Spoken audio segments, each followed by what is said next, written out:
그럼 네, 앞으로도 맞아. 외교부는 입국 허용을 하지 않겠다.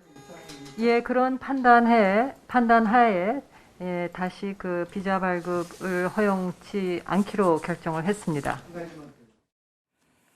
네, 팩트체크 오늘 주제는 가수 유승준 씨의 입국 문제입니다. 유 씨에 대한 비자 발급을 계속 불허한다는 외교부 장관 발언에 당사자인 유 씨가 오늘 이렇게 글을 올렸습니다. 자신은 과거에 병역법을 어기지 않았다, 엄연한 인권 침해를 당하고 있다는 등의 주장입니다. 이 주장이 타당한지 따져보겠습니다. 이가혁 기자, 네. 법을 어기지 않았다는 주장 때문에 특히 논란이었죠? 네, 그렇습니다. 하지만 이 유 씨가 병역법을 어기지 않았다 이렇게 이제 와서 주장하는 것은요. 논점을 이탈한 겁니다. 네. 유 씨는 한국 병역법을 위반하지 않은 건 사실입니다. 2002년 당시에 시민단체들이 이렇게 유 씨를 병역법 위반으로 고발도 했지만 수사 자체가 이루어지지 않았습니다. 이미 한국 국적을 포기한 미국 국적의 외국인이기 때문에 국내 병역법을 적용할 수 없기 때문입니다. 네, 그러면 뭐 법적으로는 아무런 문제가 없는 겁니까? 그렇게 볼 수는 없습니다. 유 씨가 외교부를 상대로 했던 이 비자 발급 거부 취소 소송 과정에서요.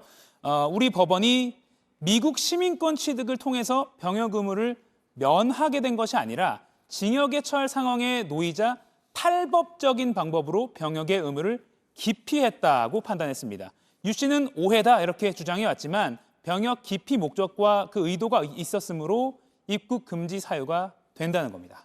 네, 근데 이제 올해 유 네. 씨의 손을 들어준 판결이 대법원에서 확정이 된 게 있잖아요. 네. 그러니까 그때도 병역 기피라는 판단 자체가 바뀐 건 아니었던 거죠? 네, 바뀐 건 아닙니다. 2015년에요. 주 LA 총영사관이 유 씨의 비자 발급 신청을 거부했습니다. 2019년 대법원은 총영사관의 일 처리에 절차상의 하자가 있었다고 봤습니다. 법무부가 유 씨를 입국금지 명단에 계속 올리고 있다. 이 이유만을 가지고 LA 총영사관이 발급을 거부한 게 문제라는 겁니다. 입국 금지가 유지되는 게 정당한지 이 총영사관 측이 따로 판단을 했어야 한다는 겁니다. 올 3월 이 판결은 확정됐습니다. 이후에 유 씨는 비자 발급 신청을 또 했고요. 주 LA 총영사관은 판단을 거쳐서 재차 발급을 거부했습니다. 현재 유 씨가 이에 불복해서 다시 소송을 낸 상태입니다. 네, 그러면 입국 금지가 인권 침해라는 주장은 어떤가요? 쉽게 말해서 이 18년이 넘도록 입국을 금지하는 것은 좀 과도하다 이런 식의 주장인데요. 네. 이 인권 침해 여부는 2003년에 국가인권위원회가 한번 다룬 적이 있습니다. 당시 인권위원회는 이 진정을 기각했습니다.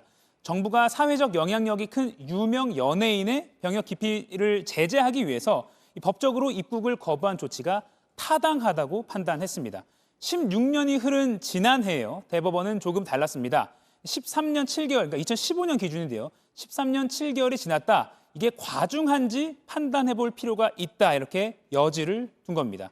또 소송이 시작됐죠. 이번에는 입국 금지 조치 자체가 위법한지 법원이 따질 가능성이 큽니다. 네, 그러니까 정부가 말한 입국 금지 사유가 유지될지가 중요하겠네요. 네, 그렇습니다. 이 대한민국의 이익, 공공의 안전, 또 사회 질서, 선량한 풍속을 저해할 만큼 이 사안의 영향력이 아직도 큰지 이걸 따지는 게 관건입니다.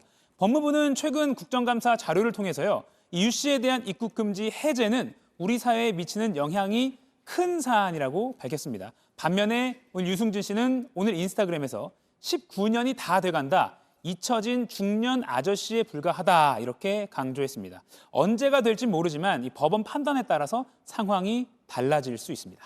네, 팩트체크 이가혁 기자였습니다.